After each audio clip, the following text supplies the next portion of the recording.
যিনি গৌরাঙ্গ মহাপ্রভু, তিনি জন্ম নিয়েছিলেন কত সালে? 1407 শতাব্দের ফাল্গুন মাসের পূর্ণিমা তিথিতে তিনি জন্মগ্রহণ করলেন। সবার কাছে নিবেদন রইল, দোল পূর্ণিমার দিনে, দোল পূর্ণিমা তিথিতে মহাপ্রভুর জন্ম হলো, কিন্তু লজ্জার ব্যাপার আপনাদের বাচ্চার জন্য আপনারা যীশুখ্রিস্টের জন্মদিনে কেক কিনে আনছেন, বাচ্চাদেরকে বুঝিয়ে দিচ্ছেন আজকে যীশুখ্রিস্টের জন্মদিন। সবচাইতে দুঃখের ব্যাপার, মহাপ্রভু কবে জন্ম নিল আমরা কেউ জানতেই পারলাম না। শুনে নিন, শুধু আমরা জানলাম না তা নয়, আমাদের বাচ্চাগুলোকে বোকা সাজিয়ে রেখে দিলাম। কেন? বাচ্চাগুলোকে শেখালাম না যে মহাপ্রভু কবে এলো। যেদিন আপনারা রং খেলা নিয়ে মেতে থাকেন, আবির খেলা নিয়ে মেতে থাকেন, সচিমাতার কোল আলো করে 1407 শতাব্দে ফাল্গুন মাসের পূর্ণিমা তিথিতে মহাপ্রভু এলেন। সেই দিন আকাশে চন্দ্রগ্রহণ ছিল, চারিদিকে উলুধ্বনি হরিধ্বনি, সচিমাতার কোল আলো করে কলিযুগের ভগবান মহাপ্রভু এলেন। বেশ বেশ মায়েরা, জন্মক্ষণটা কত সুন্দর দেখুন, জন্মক্ষণটা কত সুন্দর দেখুন। মহাপ্রভু যখন এলেন তখন নিম গাছের নিচে জন্ম নিয়েছিল বলে নাম হয়েছিল নিমাই। সচিমাতার 8টা কন্যা মারা যাবার পর একটা ছেলে জন্ম নিয়েছিল, তার নাম বিশ্বরূপ। এবার জন্ম নিল একটি সন্তান নিম বৃক্ষের নিচে, তার নাম নিমাই। বাবা জগন্নাথ মিশ্র নাম রাখলেন বিশ্বম্ভর। কাঁচা সোনার মতো গায়ের রং, নাম হলো গৌরাঙ্গ।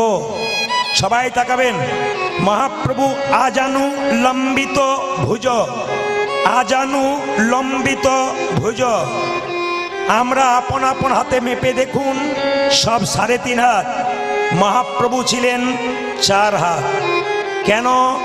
এরকম করে দাঁড়ালে আমাদের হাত হাঁটু পর্যন্ত যায়, কিন্তু হাঁটু পর্যন্ত যায় না, কিন্তু মহাপ্রভু দাঁড়ালে তার হাত হাঁটু পর্যন্ত যায়। মহাপ্রভুকে আজানু লম্বিত ভুজ বলা। এইবার মায়েরা, প্রথমবার বিয়ে করলেন বল্লভাচার্যের কন্যা লক্ষ্মীপ্রিয়ার সঙ্গে, তার সঙ্গে 5 বছর সংসার করল। লক্ষ্মীপ্রিয়া সাপে কেটে মারা গেল। দ্বিতীয় বিয়ে করল বিষ্ণুপ্রিয়া, সনাতন মিশ্রের কন্যা, তার সঙ্গে বিয়ে হলো। কিন্তু বাবা জগন্নাথ মিশ্র যখন মারা গেলেন, একসঙ্গে লক্ষ্মীপ্রিয়া এবং বাবার পিণ্ডদান করার জন্যে মহাপ্রভু গেলেন গয়াতে। আর গয়ার পথে যাবার সময় একজনের সঙ্গে পরিচয় হলো, তার নাম ঈশ্বরপুরী। তার কাছ থেকে মহাপ্রভু গোপাল মন্ত্রে দীক্ষিত হলেন। আর যখন থেকে গোপাল মন্ত্রে দীক্ষিত হলেন, তখন থেকে মহাপ্রভু শুধু কৃষ্ণ কৃষ্ণ কৃষ্ণ বলে কাঁদতে থাকেন। তখন থেকে মহাপ্রভু শুধু কৃষ্ণ কৃষ্ণ বলে কাঁদতে থাকেন। তাকাবেন, সন্ন্যাস নেবেন সিদ্ধান্ত করলেন। কেশব ভারতীর কাছে সন্ন্যাস মন্ত্র নিয়ে নাম নিলেন শ্রীকৃষ্ণ শ্রীকৃষ্ণ চৈতন্য প্রভু চৈতন্য প্রভু শ্রীকৃষ্ণ শ্রীকৃষ্ণ চৈতন্য প্রভু চৈতন্য প্রভু। প্রত্যেকটি কথার কিন্তু মানে আছে। শ্রীকৃষ্ণ চৈতন্য, শ্রী মানে কি সুন্দর, কৃষ্ণ মানে কি আকর্ষণ, চৈতন্য মানে কি চেতনা। যিনি প্রত্যেকটা জীবের মধ্যে কৃষ্ণ নামের চেতনা জাগাবেন, তিনি হলেন শ্রীকৃষ্ণ চৈতন্য মহাপ্রভু। প্রত্যেকটা জীবের দ্বারে হরিনাম দেবে বলে প্রেমের ঠাকুর নবদ্বীপের মাটিতে এলেন। শ্রী গৌরাঙ্গ প্রেমের ঠাকুর, প্রেম বিলাতে এলো নদী। শ্রী গৌরাঙ্গ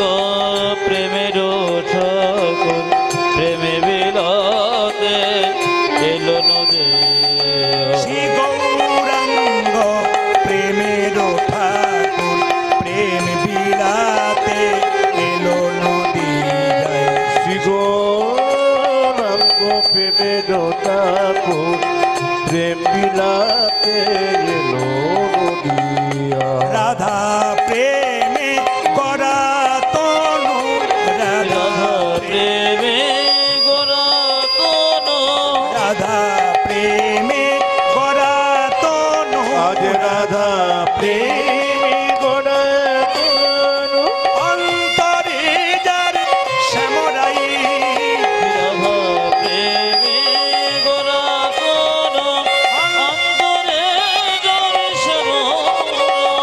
রাধা প্রেমে গড়া তনু, অন্তরে যার শ্যামরাই, আজ রাধা প্রেমে গোরা তনু, অন্তরে জল শ্যামল।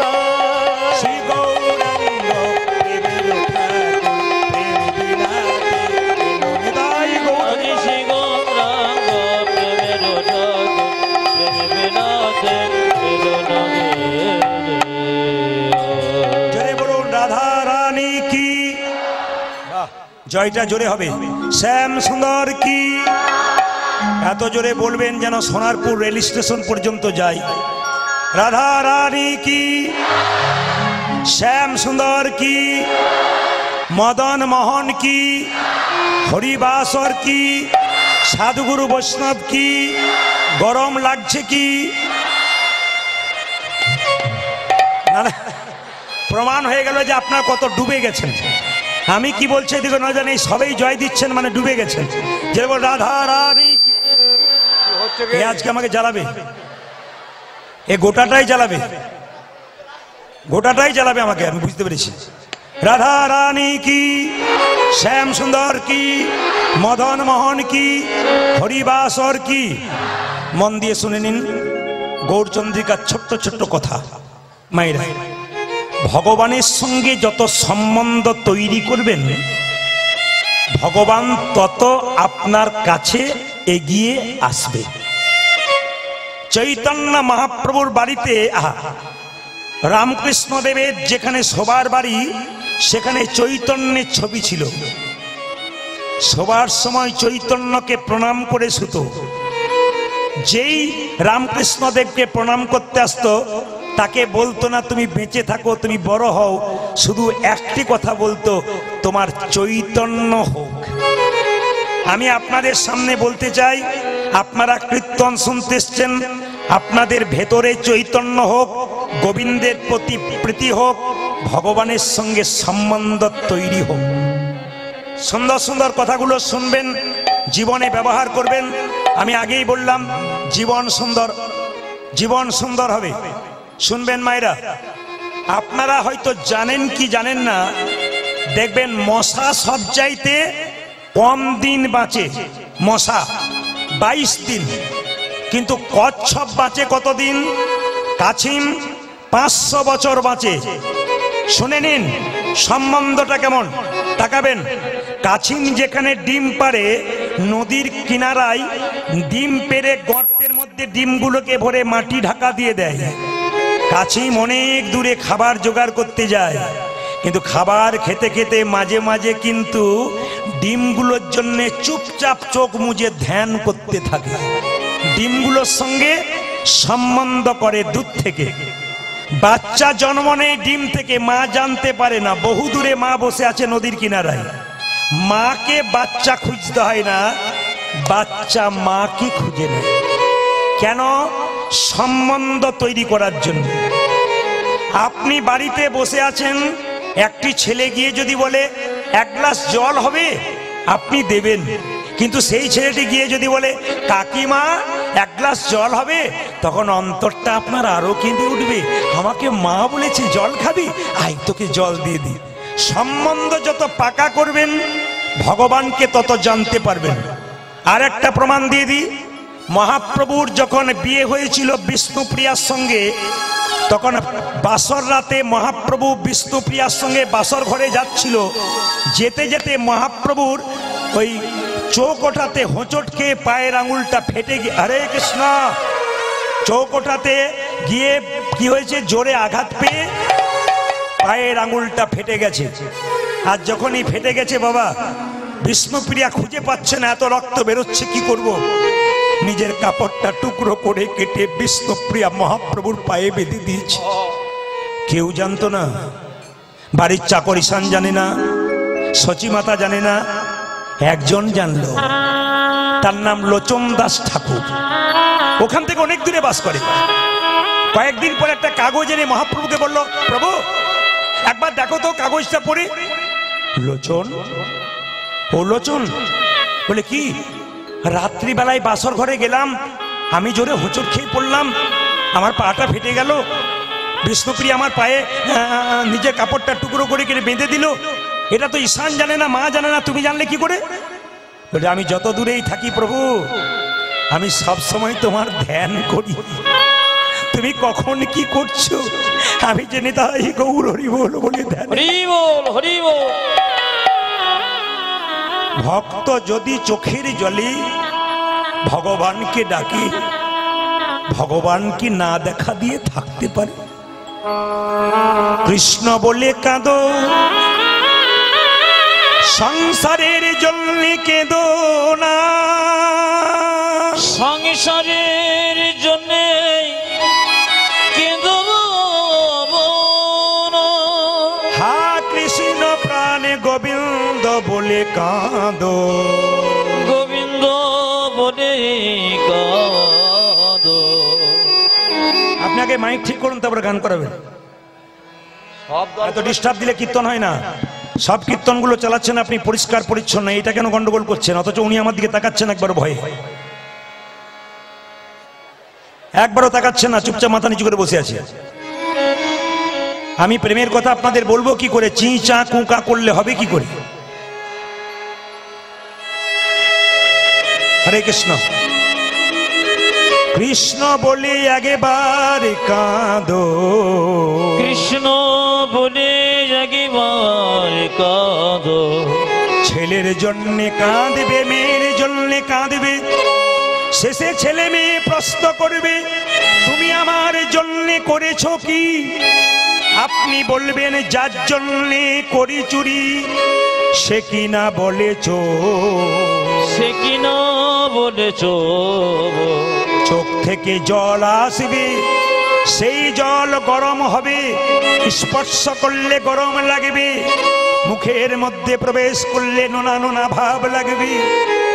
কিন্তু কেউ যদি সারাদিন কর্মের পর একবার গোবিন্দের মন্দিরে হা গৌরে প্রাণ গৌরে বলে আমি তোমার হলাম আমি বলে, কেউ যদি একেবারে কাঁদিতে পারে, কেউ যদি একেবারে কাঁদিতে পারে, তবে ভগবান তোমার হয়ে যা, ভগবান তোমার খুঁজে মায়েরা আপনাদের কাছে নিবেদন রইল, এই যে এই যে এই যে ও মাসি, নিবেদন রইল, কীর্তন চলাকালীন যদি কেউ গল্প করে আনমনা হয়, তবে যেটা নেবার জন্য আপনি এসেছেন তার উল্টোটা নিয়ে বাড়ি যাবেন। কীর্তন শুনলে পুণ্য অর্জন হয়, ভবসাগরের পথ পরিষ্কার হয়, কিন্তু কীর্তন শুনতে গিয়ে কেউ যদি আনমনা হয়, চঞ্চল হয়, এই যে গল্প করে, তাহলে কি হয়? তিনি যা নিতে এসেছিলেন তার উল্টোটা নিয়ে বাড়ি যান। এবার আপনাদের সামনে বলে যাই, সবাই লক্ষ্য করবেন যে যেখানে বসে আছেন মায়েরা, চৈতন্য চরিত গ্রন্থ লেখককে জীব গোস্বামী পাদ। আমি এইটা বলি গৌরচন্দ্রিকা শেষ করে লীলার মধ্যে তত্ত্বের মধ্যে যাব, শুধু শুনে নিন। চৈতন্য চরিত গ্রন্থ জীব গোস্বামী পাদ। নিমাই সন্ন্যাস নিয়েছিল 24 বছর বয়সে। তখন বিষ্ণুপ্রিয়ার বয়স কত ছিল? 14 বছর। ও মায়েরা, ওই 14 বছরের মেয়েটা শিখিয়ে দিল স্বামী ভক্তি কাকে বলে। আজকালকার মেয়েদের স্বামী ভক্তি তো নিউ ডিজাইনের, নাকি বলার দরকার নাই। শ্বশুর শাশুড়ি সামনে বসে আছে আর মেয়েটি স্বামীর নাম ধরে রাখছে, তাপস। কি ডিজাইনের ডাক! ঠাকুমা যেন নাতিকে ডাকছে, লজ্জা পর্যন্ত করছে না। কিন্তু জেনে নিন যে যেখানে বসে আছেন, বিষ্ণুপ্রিয়ার কাছে শিখে নিন স্বামী ভক্তি কাকে বলে। পৃথিবীর ইতিহাসে বিষ্ণুপ্রিয়ার নাম সোনার অক্ষরে লেখা আছে। কেন লেখা আছে? ও মায়েরা, নিমাই যেদিন থেকে সন্ন্যাস নিয়ে চলে গেল, বিষ্ণুপ্রিয়া সেই দিন থেকে ভোর 4টে ঘুম থেকে উঠে গঙ্গায় স্নান করে ভিজে কাপড়ে হরে কৃষ্ণ হরে কৃষ্ণ হরে কৃষ্ণ। কত বয়স বললাম? জোরে বলুন, কত বললাম? 14 বছর। 14 বছর মানে কি? আপনার বাড়িতে যে মেয়েটা ক্লাস 9-এ পড়ে, ওই মেয়েটার বয়স 14 বছর। ও শিখিয়ে দিল স্বামী ভক্তি কাকে বলে। বিষ্ণুপ্রিয়া মাঘ মাসের রাত্রিতে যখন মানুষ ঘর থেকে বেরোতে পারছে না, মানুষ সকাল 7টা ছাড়া উঠতে পারে না, বিষ্ণুপ্রিয়া ভোর 4টায় ঘুম থেকে উঠে ভিজে কাপড়ে এই দিয়ে তাকাবেন, হরে কৃষ্ণ হরে কৃষ্ণ হরে কৃষ্ণ হরে কৃষ্ণ। পাশের বাড়ি মেয়েরা বলে, এ প্রিয়া প্রিয়া, বলে কি তুই যে মরে যাবি রে? বলে কেন? সারাদিন শুধু কৃষ্ণ কৃষ্ণ বলে কাঁদিস, ভিজে কাপড়টা শুকাস না, কি হয়েছে তোর?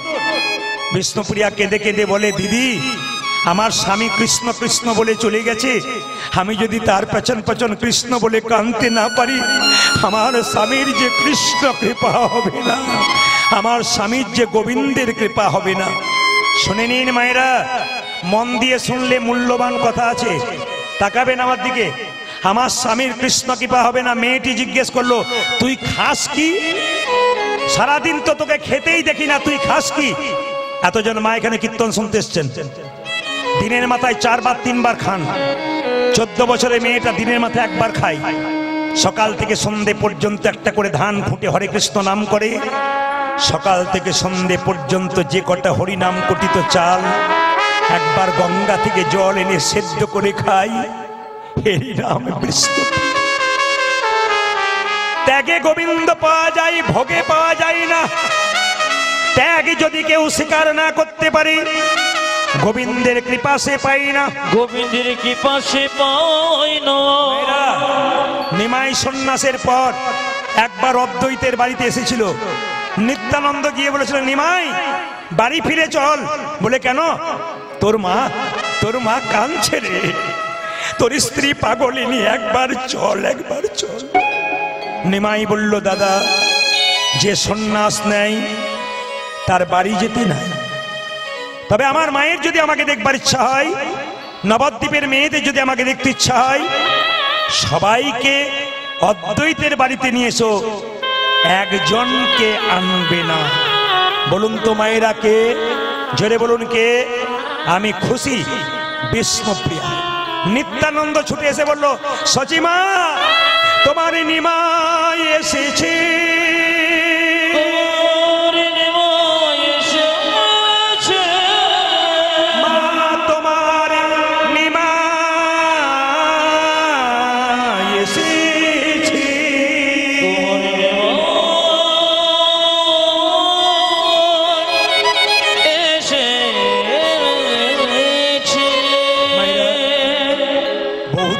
কোনো মা যদি শুনতে পায় তার ছেলে আসছে, তার মায়ের কি দশা হয়?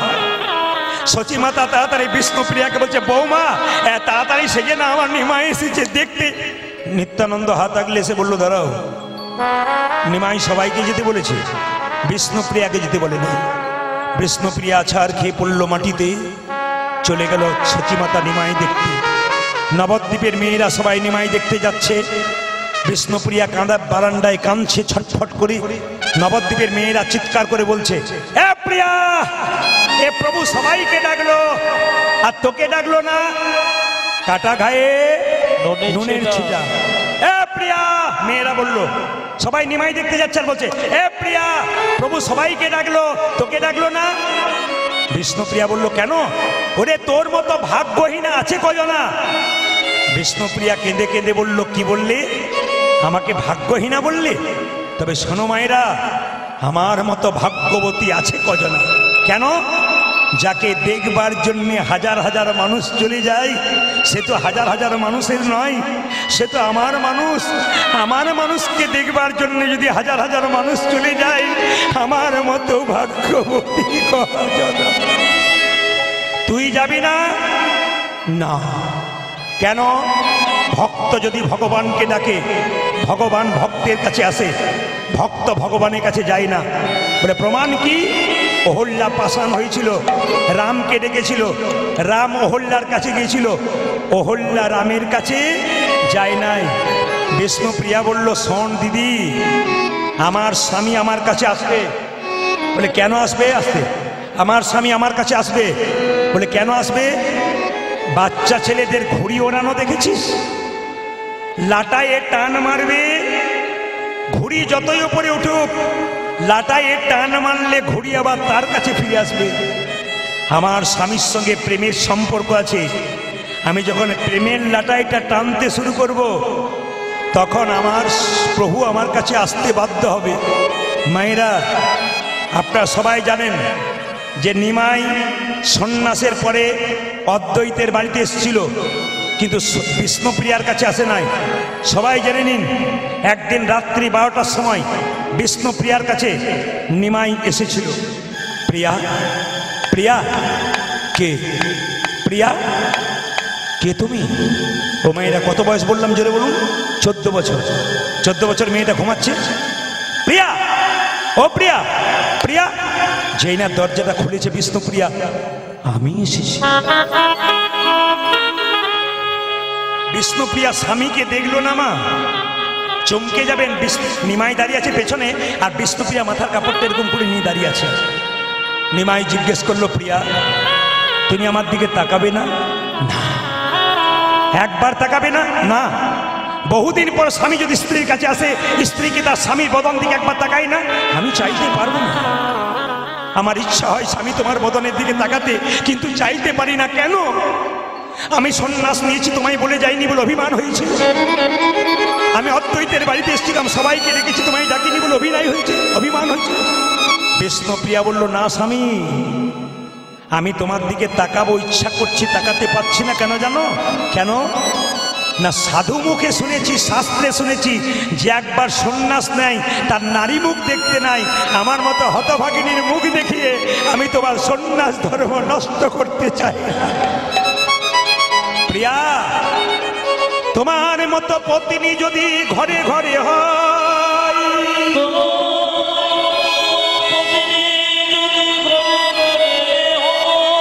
তবে প্রতিটি পতি গোবিন্দের চরণ পেয়ে যায়। গোবিন্দের চরণ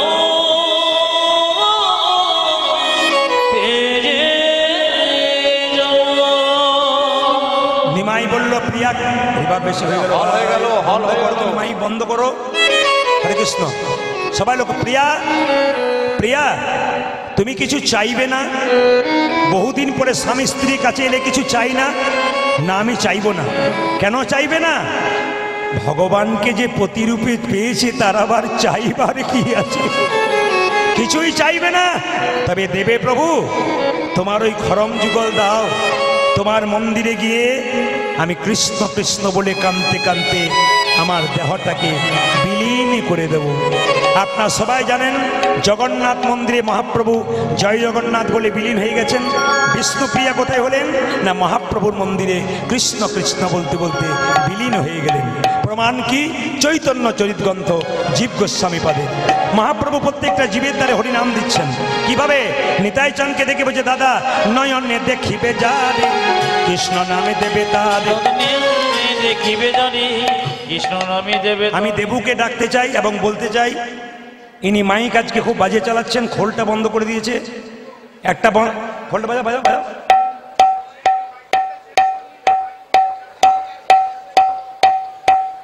ওই তো বসে আছে, এতক্ষণ ধরে ভালো চালাচ্ছিল, সমস্ত আসরটাকে তুমি নষ্ট করবে। খোলটা জোরে বাজাও, বাজাও। এইখানে নেই, এইখানে নেই, মানে মনিটর নেই। আপনারা পাচ্ছেন তো, মনিটর একবারে নেই, কিছু বুঝতে পারছি না। ওইখানেও নেই। কি বলছে? কান খুলে শোনো কি বলছে। নয়নে দেখিবে যারে, কৃষ্ণ নামে দেবে তারে। নয়নে দেখিবে জানি, কৃষ্ণ নামে দেবে তারে। নয়নে দেখিবে যারে, কৃষ্ণ নামে দেবে তারে। নয়নে দেখিবে যারে, কৃষ্ণ নামে দেবে তারে। সাবধান, যেন জাতির বিচার করো না দাদা, জাতির বিচার করো না দাদা, জাতির বিচার করো না ও যেন জাতির বিচার করো না দাদা যারে দেখবে নামে দেবে জাতির বিচার করো না দাদা দাদা যারে দেখিবে নামে দেবে জাতের বিচার করো না দাদা যারে দেখবে নামে দেবে জাতির বিচার করো না ও তুমি যারে দেখিবে নামি দেবে জাতির বিচার করো না দাদা হরিনামে জাতির বিচার নেই কেন? নারী পুরুষ একসঙ্গে বসছেন, কে করেছে? মহাপ্রভু করেছে। এখানে প্রেম আছে, কাম নাই। নিতাই চান বলো যাকে দেখবো তাকে হরিনাম দেবো, যদি না নেয় দাদা প্রথমে ধরিবে হাতি যদি না চাই নাম দাদা প্রথমে ধরিবে হাতি যদি না চায় নামে নিতে প্রথমে ধরিবে হাতি যদি না চাই নাম দাদা গো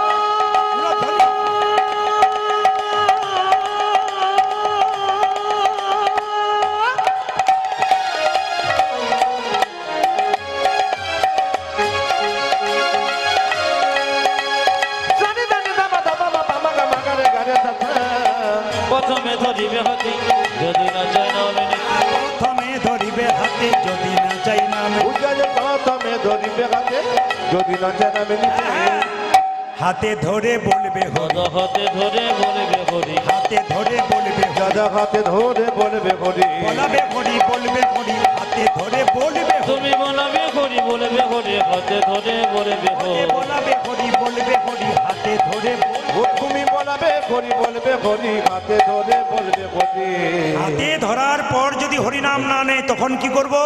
শেষ উপায় পাছে তারও লোটাইবে পাই দাদা গো পাশে করো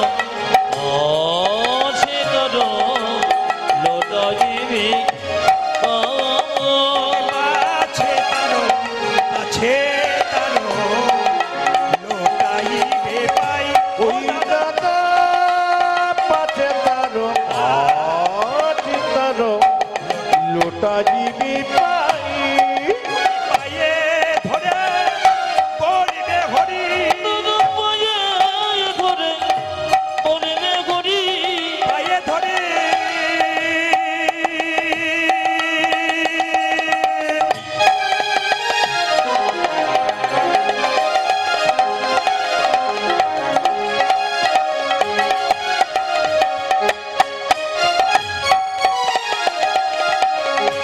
দাদা গো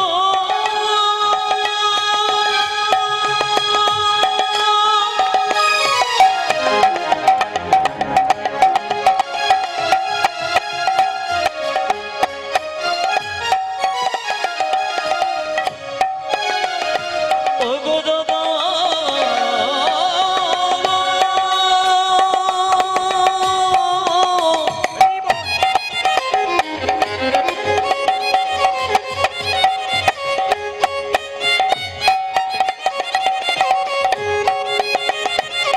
দাদা